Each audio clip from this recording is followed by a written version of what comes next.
وتصدق الحدیث، یہ ہمیشہ سچ بولتے ہیں۔ اور چھٹا وصف حضور کا وتعین علی نوائب الحق، ام المومنین نے کہا کہ جو حق کی راہ پہ لوگ موجود ہوتے ہیں ہم دیکھتے ہیں آپ ان کے ساتھ کھڑے ہوتے ہیں۔ ہم تو کہتے ہیں کہ ہمیں کیا لگے جی، ہمیں کیا غرض، ہم تو اپنے آپ کا دفاع کرتے ہیں، اپنے آپ کو بچاتے ہیں۔ سچ اور سچائی کے ساتھ کھڑا ہونا ہمارے مزاج میں نہیں ہے، اور اسی لیے پھر سچ بولنے والا تنہا رہ جاتا ہے اور معاشرہ اس کو کچل کے رکھ دیتا ہے، دوبارہ وہ عبرت کا نشان بن جاتا ہے، لوگ جو ہے وہ اس جگہ پہ کھڑا ہونے کو تیار نہیں ہے۔ سچ کے ساتھ کھڑا ہونا چاہے اس کی کوئی بھی قیمت دینی پڑے۔ حالات کی تلخیاں آج دیکھیے دنیا کے اوپر، آج 56-57 اسلامی ملک حق کے ساتھ کھڑے نہیں ہو پا رہے۔ فلسطین کے اندر جو قیامت بپا ہے، چند نہتے ٹینکوں سے توپوں سے لڑ رہے ہیں، اور 56-57 اسلامی ملک جن کی غیرت کا جنازہ نکل گیا۔ یہ OIC کا اجلاس ہوا ہے اور عرب لیگ کا، کتنے بے شرم لوگ ہیں، کیسے تصویریں اور جھنڈوں کے آگے کھڑے ہوئے تھے۔ تم نے کیا کیا ہے کہ یوں کھڑے سینہ تان کے تصویریں کھنچوا رہے ہو؟ کہاں گئی تمہاری غیرت؟ دیبل کے ساحل پہ ناہید نامی ایک لڑکی نے پکارا تھا، اور حجاج بن یوسف کوئی اچھا شخص نہیں مانا جاتا، ظالم شخص تھا۔ حضرت حسن بصری رضی اللہ تعالیٰ عنہ تابعی ہیں، وہ فرمایا کرتے تھے کہ پچھلی امتوں کے لوگ اپنے سارے ظالم لے آئیں اور ایک پلڑے میں ڈال دیں، دوسرے پلڑے میں صرف حجاج بن یوسف کو ہم ڈال دیں تو یہ پلڑا پھر بھی بھاری ہوگا۔ اتنا بڑا ظالم تھا، لیکن اس نے دیکھا کہ محراب کے پیچھے آوازیں آ رہی ہیں، تو اس نے معلوم کیا تو پتہ چلا کہ دیبل سے ایک جہاز پہنچا ہے اور فریاد کی گئی ہے اور حجاج کو پکارا گیا ہے۔ پھر وہ اللہ کے قہر کی بجلی بن کے نازل ہوا۔ یہ ہماری تاریخ ہے۔ آج وہ پکار رہے ہیں این العرب این انتم یا جنود المسلمین، کہاں ہو مسلمانوں تم؟ نہتے لڑ رہے ہیں، نہتے لڑ رہے ہیں۔ لیکن یہ بات ذہن میں رکھیے گا کہ حق کبھی دبا نہیں کرتا۔ الاسلام یالو ولا یولا علیہ، اسلام ہمیشہ غالب رہے گا۔ اور پھر اس خطے کے بارے میں تو اللہ کے محبوب کے فرامین بہت واضح ہیں۔ دمشق کے دروازوں پر اور بیت المقدس کے آس پاس ایسے لوگ قیامت تک موجود رہیں گے کہ لوگوں کا ان کو تنہا چھوڑ دینا ان کو نقصان نہیں پہنچائے گا، اور فرمایا کہ وہ حق پر کھڑے رہیں گے یہاں تک کہ حضرت امام مہدی اور حضرت عیسیٰ کے عساکر کے ساتھ شامل ہو جائیں گے۔ اور وہ منظر کتنا دل فریب ہوگا جب حضرت عیسیٰ تشریف لائیں گے، اور یہ اس وقت امت 3 حصوں میں بٹ چکی ہوگی، اور یہ بالکل حالات اب ادھر جا رہے ہیں۔ ایک حصہ کٹ چکا ہوگا، شہید ہو چکا ہوگا، ایک فرار کا راستہ اختیار کر چکا ہوگا، بزدلوں کا ٹولہ، اور ایک لڑ رہے ہوں گے۔ حضرت عیسیٰ ان کے پاس آئیں گے، اللہ اکبر، اور انہیں کہیں گے کہ اب بتاؤ کیا کرنا ہے، میں بد دعا کرتا ہوں یہ غرق ہو جائیں گے، یا پھر یہ ہے کہ ان کے خلاف ہم لڑنے کے لیے تیار ہیں۔ تو وہ کہیں گے کہ ہم لڑ کے جہاد کر کے فتح حاصل کرنی ہے۔ حضرت عیسیٰ علیہ السلام کی ہمراہی میں جہاد اسلام ہوگا۔ اللہ اکبر، صحیح بخاری کی روایت ہے، تمام رجال ثقہ ہیں۔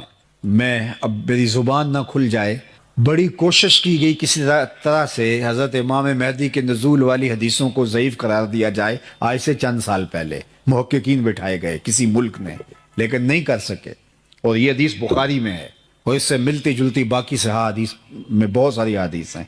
اللہ کے محبوب علیہ السلام فرماتے ہیں کہ وہ وقت آئے گا کہ پھر جب حضرت عیسیٰ علیہ السلام کے انفاس کی خوشبو سے ہی دجال پگھلنا شروع ہوگا، اور یہ فرار کا راستہ اختیار کرے گا، اور فرمایا مقام میں لد پہ قتل کر دیا جائے گا، بھاگتا ہوا، اللہ اکبر، بھاگتا ہوا مارا جائے گا۔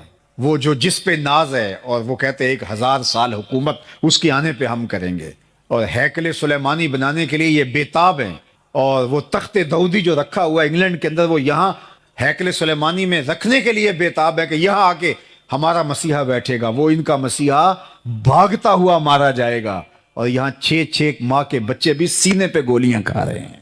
یہ مسلمان کا جذبہ ہے، یہ ان کی طاقت ہے۔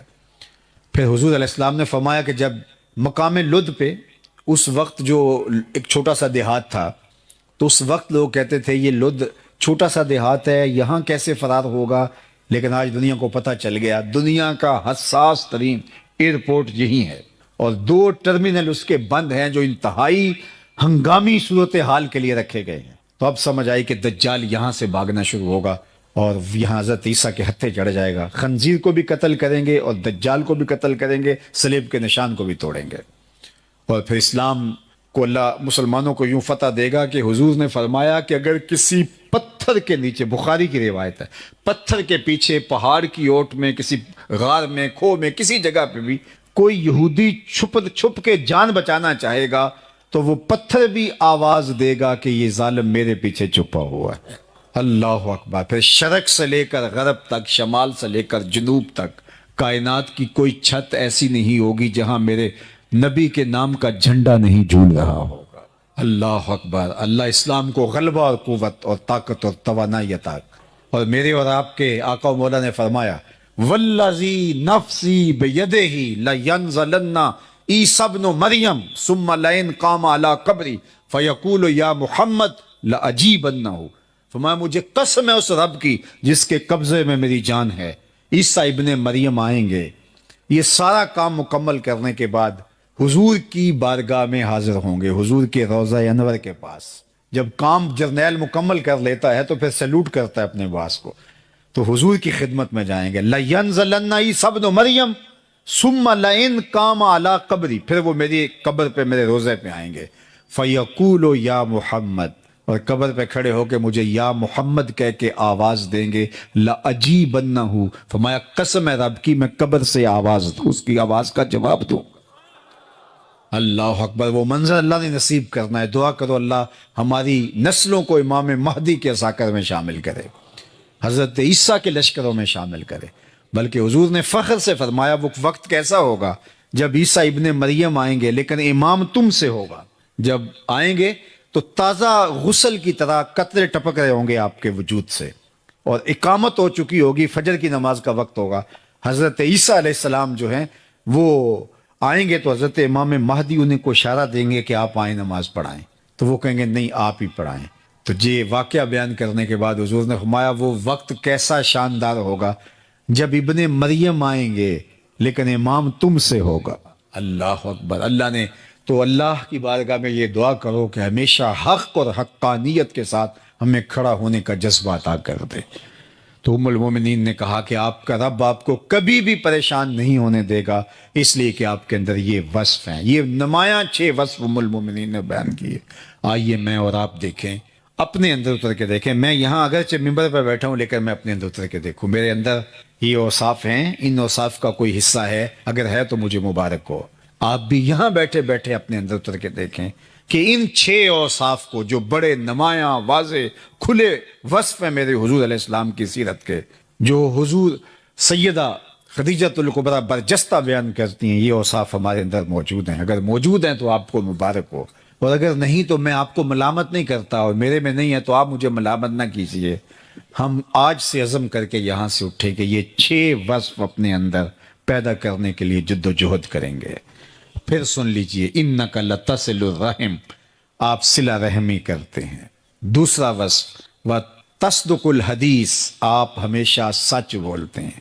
وتحمل الکلہ، جس کا کوئی بوجھ اٹھانے والا نہیں اس کا بوجھ آپ اٹھاتے ہیں۔ وتکسب المعدوم، اور جس کا کوئی کمائی کرنے والا نہیں اس کی ضرورت آپ پوری کرتے ہیں۔ وتقری الضیف، اور اونچے درجے کے مہمان نواز ہیں۔ وتعین علی نوائب الحق، اور حق کے راستے کے اندر جو لوگ کھڑے ہوتے ہیں آپ ان کے ساتھ کھڑے ہوتے ہیں، آپ کا وزن ان کے پلڑے میں ہوتا ہے۔ تو اللہ ہمیں ہمارے نبی علیہ السلام کی سیرت اپنانے کی توفیق دے۔ میرے استاد یہ کہا کرتے تھے کہ یہ نہ ہو کہ لوگ تمہیں پوچھے تم کون ہوتے ہو اور تم بتاؤ جناب ہم مسلمان ہوتے ہیں۔ یہ دیکھو مذہب کے خانے میں اسلام لکھا ہے۔ آپ فرمایا کرتے تھے نہ کسی کو پوچھنے کی نوبت آئے، نہ تمہیں بتانے کی ضرورت ہو، تم دور سے چلے آ رہے ہو، لوگ کہیں وہ دیکھو حضور کا غلام آ رہا۔